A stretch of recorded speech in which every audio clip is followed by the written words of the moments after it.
top of the morning to you this morning. It's a very damp one. The sun is just creeping out now. We've driven outside of Vientiane city, inside the province, to the wonderful, beautiful town of Vang Vieng. Welcome to BNF Asia.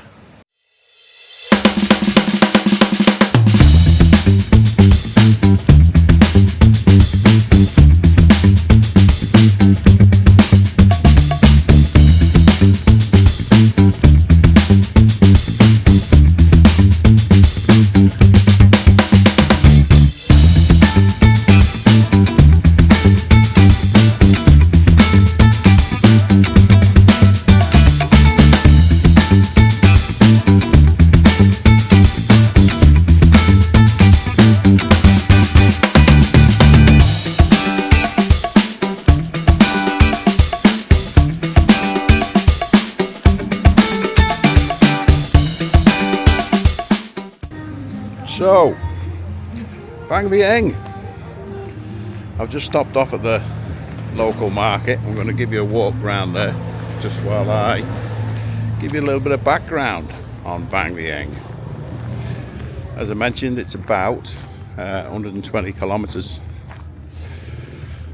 north of Vientiane capital. It used to take about 2 or 3 hours to get here over the mountains. The road was pretty piss poor, but lately, in the last 4 years I'd say, our northern neighbours, who I never have a bad word for, have kindly built us a highway which gets us all the way from Vientiane to the beautiful Vang Vieng in less than an hour. It takes about 50 minutes if you floor it. And it's, for my truck, it's 231,000, which is about $9, something like that. So you can get it pretty quick. It's a great place to come for a weekend. Previously, it had somewhat of a history. It was a backpacker's delight. There were plenty of debaucherous activities going on. Drinking from dawn till dusk. Oh, good heavens. How could anybody do that? Yeah, a lot of drinking going on along the river. In the tubes. Yeah, the inner tubes. You could jump in them along the river and float a couple of kilometers all the way down the Nam Song. Dotted every 50 meters there would be bars, riverside bars, selling buckets of whiskey and buckets of vodka and lots of beer, and you're out in the sunshine doing that, floating down the river, drinking, and there's flying boxes and stuff like that, slides that you can jump off I should say, into the river. Fabulous day.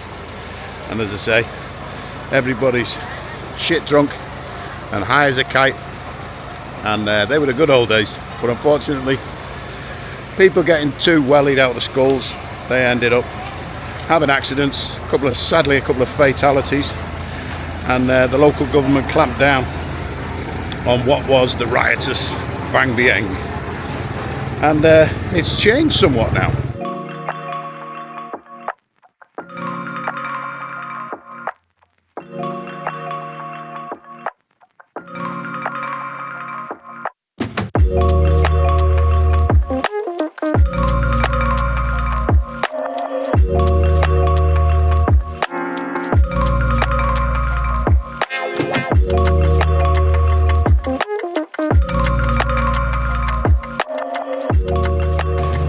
Say it's changed drastically. I'm standing on the main street now, what you'd call the main street or the main thoroughfare, which is still kind of Route 13, which takes you from Vientiane up to the Chinese border through Luang Prabang. You've got a lot of guest houses, etc.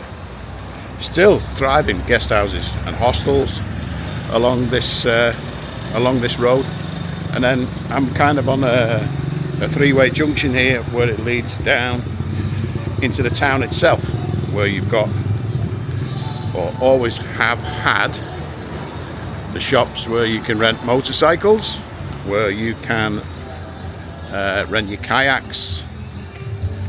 There are lots of cafes, lots of sandwich shops. Vang Vieng is famous for sandwich shops. Look at all these sandwich boards here, all the different ones for you. You can have your burgers, you can have your tuna butties, you can have anything with cheese on, you can have all the sauces, the mayo, the chili, the tomato sauce on any sarnie you want. It could be steak and Nutella. They'll make it for you in Vang Vieng. And I think that generally came from the days when everyone kind of got stoned and would eat anything late on at night, because these sandwich shops stay around till midnight, 1, 2 in the morning some. So this is kind of the main offshoot of Vang Vieng's central street, central boulevard. It's pretty quiet at the moment because it's Sunday morning. I'm sure when everyone gets out of bed and nurses the hangovers, it'll be buzzing again. But yeah, at the moment it's pretty quiet. One of the stalwarts of time here in Vang Vieng is Luang Prabang Bakery. Why it's in Vang Vieng of all places, I don't know. But it's been here a long time. There's definitely an international food culture in Vang Vieng because of all the tourism.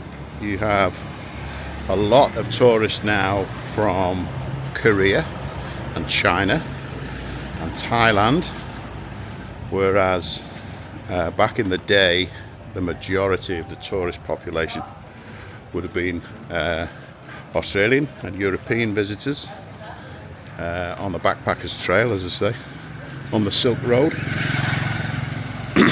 But now it's a melting pot of tourism, and that's reflected in the food that you can get here. Anything from pizzas to Korean hot pots, obviously Lao food, there's still a lot of Lao food around, Chinese food, Indian food, it's all here. Whatever you want to eat, you will find. And talking of finding things, it's pretty easy to get yourself around here on Google Maps. It's not a difficult place to navigate. Talking of Lao food, there's a nice barbecue there.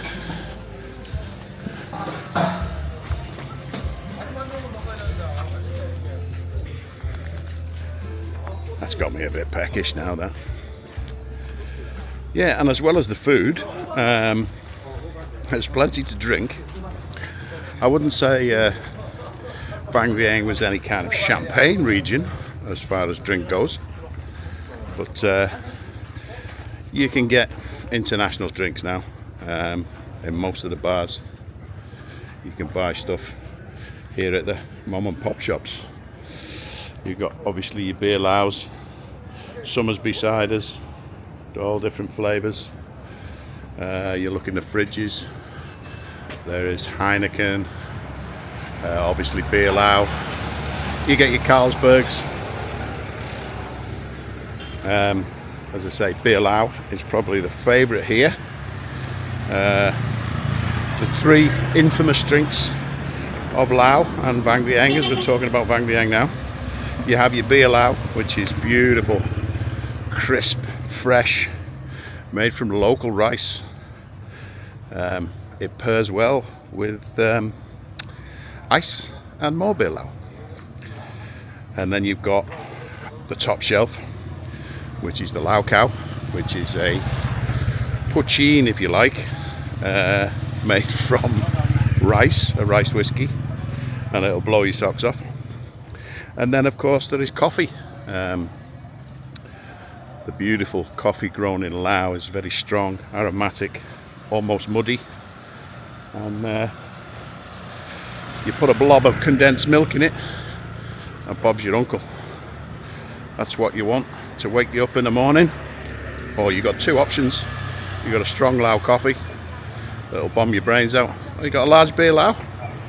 Choice is yours. As I mentioned, there's lots of eateries, cafes in the area.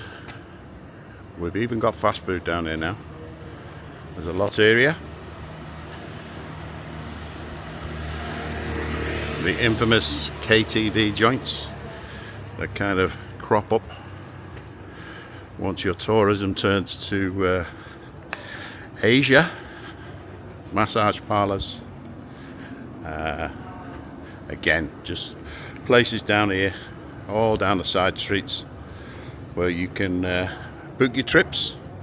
And if you're moving on to pastures new, up to Vang Vieng or back down to Vientiane, there are bucket shops where you can book your tickets for transportation, sleeper buses if you go on a long distance. I think you can get to Vietnam, buses to Vietnam, all over the place, right to the Chinese border nowadays. So we're going to move from the town now, and we will go and have a look more locally. Once you get a little bit outside of the town, you see a more rural setting where the locals go about their life. You won't see the loterias, you won't see the karaoke joints, you won't even see the massage parlours. And this is basically just 10 minutes up the road. So I'm going to jump in the car now and we'll take you up there to the forest market, and somewhere around that area we'll try and find some lunch. As I'm talking, lunch could still be in a tree. Just before we head up on the northern road towards the local markets, etc., I've just come onto the west side of the river, the Nam Song. This is the accommodation we're staying at. It's a lovely little bungalow complex. Inside each of the bungalows, or most of the bungalows, 2 bedrooms, a little kitchen with facilities in the kitchen for cooking. You've got your hot plate, your pots and pans, there's a microwave, there's a fridge freezer, everything you need to keep your beer cold.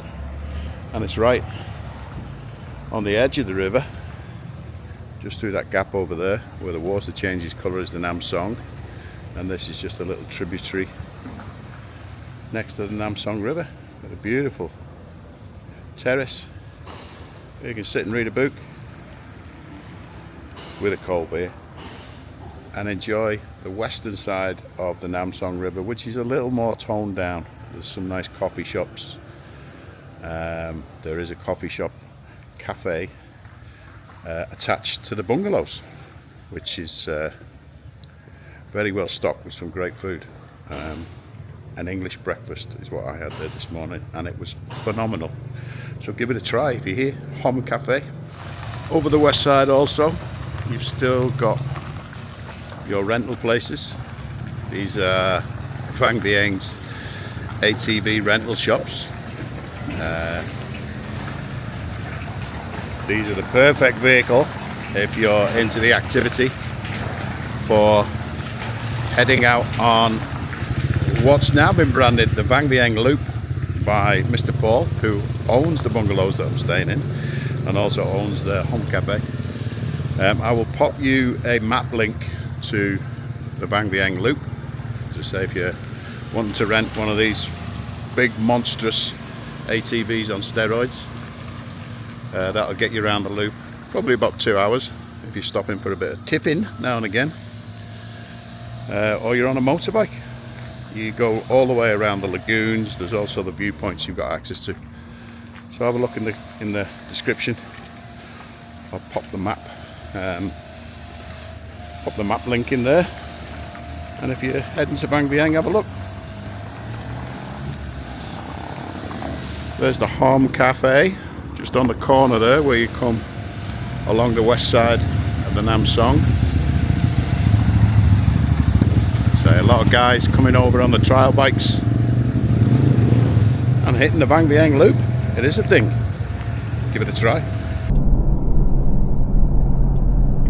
As we come out of the west side of Vang Vieng now, and we're heading up to the village where the market is in the mountains. You can just see over to the right there, there's a resort kind of on the confluence of 2 rivers, And the access to that, I've got some footage of it yesterday.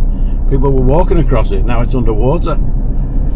So the river has really come up overnight.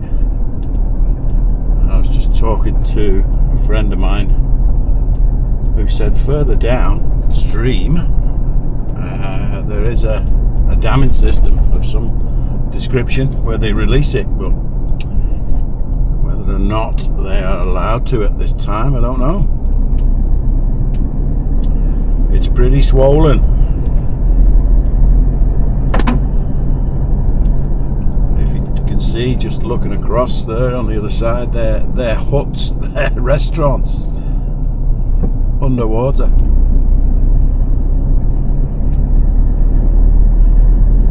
And that's come from the rain that we had last night. We got caught in the storms. We were on the other side of the river having dinner, and it came down big time.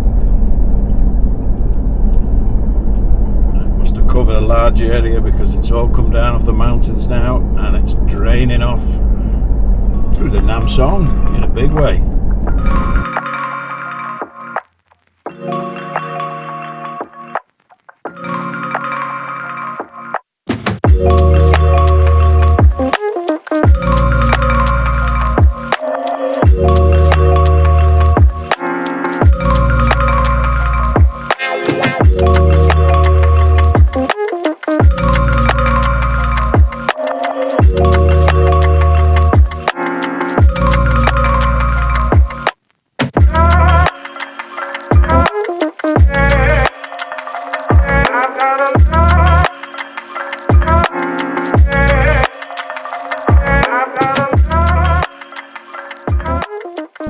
Just something about the geographical positioning of Vang Vieng. It's sitting in a bowl of limestone karsts.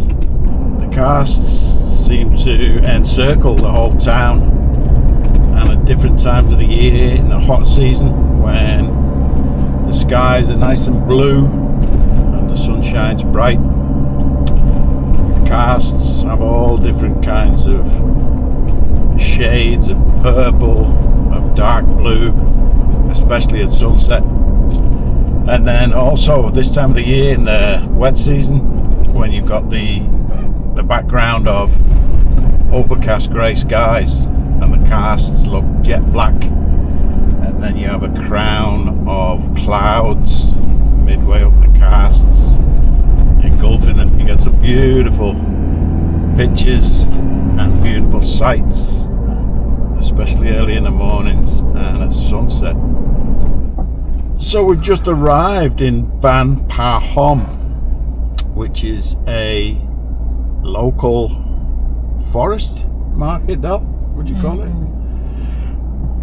Crab village. They've got crabs. What's in these bottles here? Herbs, mushrooms. Yadong. Is it alcohol, yeah? Yeah. Yadong. All kinds of different herbs. This little place here is crabs. So they're selling That's mushrooms. These are orchids, are they? yeah.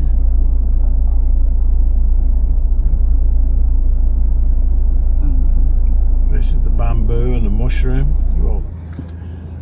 And the yadong again. It's got some crabs on the barbie there, little pink crabs. They're all out the river behind. The river's just in the background there in full flood. We're going to go find a restaurant at the bottom. And maybe sit and have some grilled crab or steamed crab or however it comes. What are they called? Pomelo? What? Pomelo. All these little bamboo baskets here hanging up. That's what they sell you the crab in. You can do takeaway crab. There's somebody who's caught a load all in that box there. Oh, look at these. There's a big catch. like a lobster pot full of them. You showing it? Tilt down there. Purple claws. We can nap. We got a bit of dried meat, protein. Looks like it could be buffalo. That's why. Wild hogs or something like that. What's she got there? She got little rats or something. What's she got? You want some? We are in the village of the mountain people, the forest, all of the different goods. We got bamboo, we got whiskey.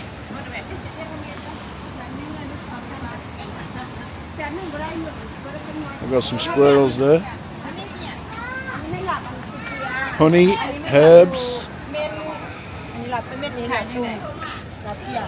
at these little fellas. This is what my wife got me to stop the car for. What's in there, Dal? Is that? This is the rat. The rats inside the bamboo. The one like a lot of like porcupine. Oh, porcupine. Porcupine inside the old bamboo pole. What four-legged feast are you purchasing? What are you buying? What four-legged feast? You getting a rat? A squirrel? No, squirrel.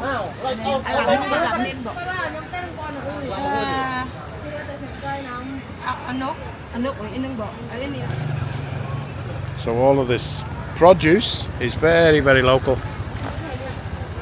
Comes from the surrounding mountains, all limestone, as I mentioned before.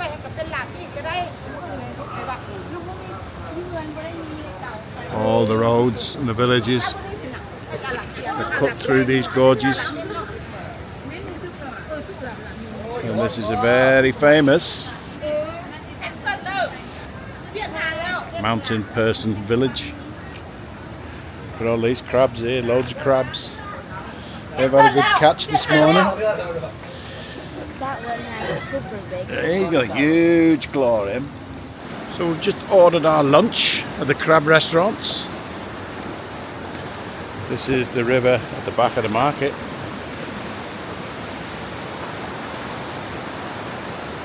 We've ordered and we get our lunches delivered to these lovely little huts.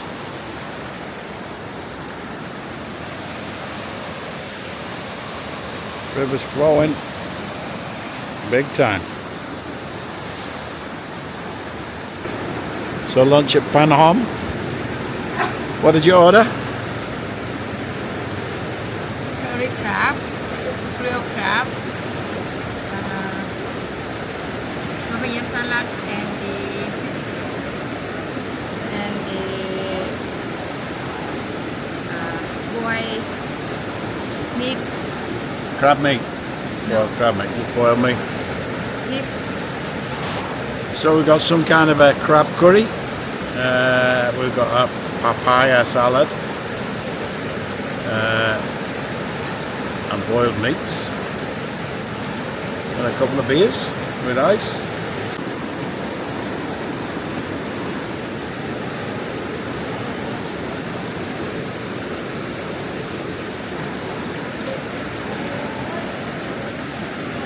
Seba. So that's another one done. Vang Vieng crossed off the list. We didn't do everything. We did what we wanted to do. Hope we've shown you around a little bit. If you got any questions, don't be afraid to ask. Post it in the comments box below.